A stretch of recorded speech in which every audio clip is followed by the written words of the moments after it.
Hi, I'm AJ. Are we going to...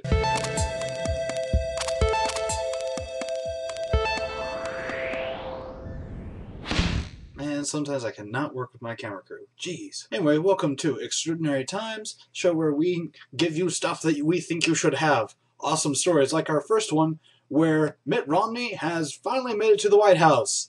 Kind of. Well, he had lunch there with President Obama, who, yes, will still be president. Mitt actually was invited there by President Obama, sans reporters and everything, and by all reports, they had a good lunch. You know, they had turkey, chili, and then chicken salad thing, whatever, and talked about things. And reportedly, President Obama wanted to talk about things wherein Mitt Romney could help him with. You know, saying the economy. You did do pretty good in the Salt Lake Olympics. Let's see what you can do for our country. No, he probably won't be getting a cabinet position, but I guess that's just hoping for too much. All in all, though, it all led up to a picture that is this. And really, if you start looking at it, it's really awkward. I mean, Obama's like, yeah, and Romney is, oh crap, this country's just going down the hole. Which leads us to our next story. Oh, wonderful. Don't worry, good things will come later in the show, I hope. Anyway, this next story is actually coming out of Michigan, where they're having some problems in Detroit. You know, we've talked about this a few times. You know, if you're paying attention at all to the country news, Detroit is going downhill. No matter how much we're trying to bring it back up, it just keeps sliding down that hill. And it's gotten to the point where even the state senator has decided to say, you know what, let's just dissolve Detroit. You know, let's just bring it out into the surrounding country, the surrounding county, and just let them take care of it. They're doing pretty good in the county. Let's see if they can do anything about this fiscal problem that we have in Detroit. Not too many people are happy about this now. This isn't going to say that it will be dissolved, but the fact that this is now a viable option, kind of scary. Speaking of kind of scary, maybe this is just more weird. I don't know.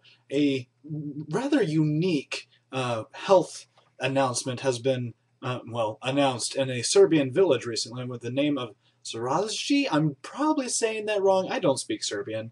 Anyway, the health concern that has been broadcast is that there could be a vampire on the loose. Now, this isn't a joke. This isn't, you know, we're trying to gain, you know, visitors to our little village or whatever. They are fully convinced that a vampire that used to live in a water mill down the ways is now stalking the city because, well, the water mill collapsed and he now needs a place to live and is just, you know, randomly drinking people's blood. Anyway, the cures for this have been passed out. Say, hey, look, gather up garlic, make sure you have crosses visible in every room. Very professional about all of this, and I just can't stop thinking, I almost want it to be true. If only to show, you know what, vampires do exist. Speaking of wanting things to be true, you'll see why in a second.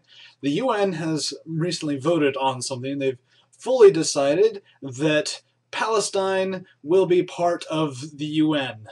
Kind of. They will be just there as observers only, but at the same time, they're basically saying we recognize Palestine as a state inside or like right next to, I don't know what the details are on this, of Israel. This is kind of a dangerous and scary move. I've been watching the UN for a while now, and it's getting creepier and creepier how much they just really want to run the world.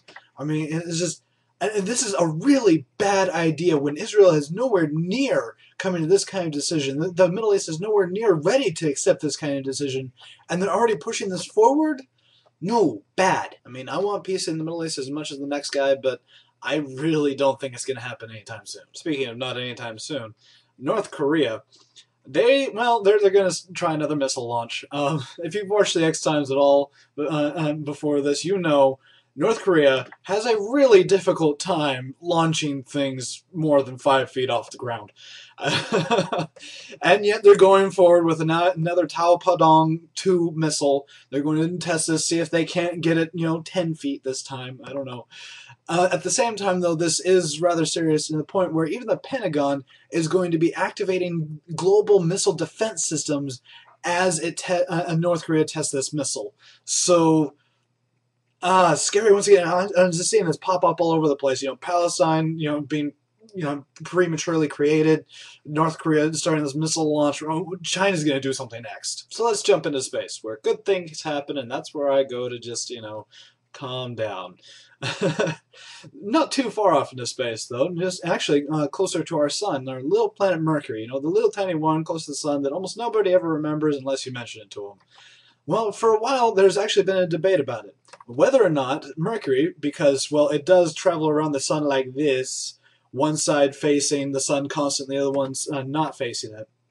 There's been debate on whether or not there is ice, water ice, on the dark side of Mercury. And it basically came down to, some scientists saying, but it's facing away, there's no light hitting it, and therefore no heat. And the other group saying, but it's right next to the sun. How can there be water? And the other was like, but, it doesn't radiate that way. And the other was, but it's right next to the sun. Well, it turns out there is, in fact, a bunch of ice water on Mercury. In fact, enough to completely encapsulate Washington, D.C. So, absolutely amazing find. And with the recent finds, if you listened to the show a couple days ago about life, I'm just going to go ahead and say there could even be life if there is water on Mercury. I mean, think about like border. There could be enough of a border. There could be liquid water there. I don't know. Anyway, science is awesome. But thank you for watching Extraordinary Times. If you liked it, like it, favorite, subscribe, wherever they're putting it on YouTube nowadays. Share us with your friends, family, acquaintances, work people, whatever. I don't care, as long as more people get to get this information that is just needed, and always.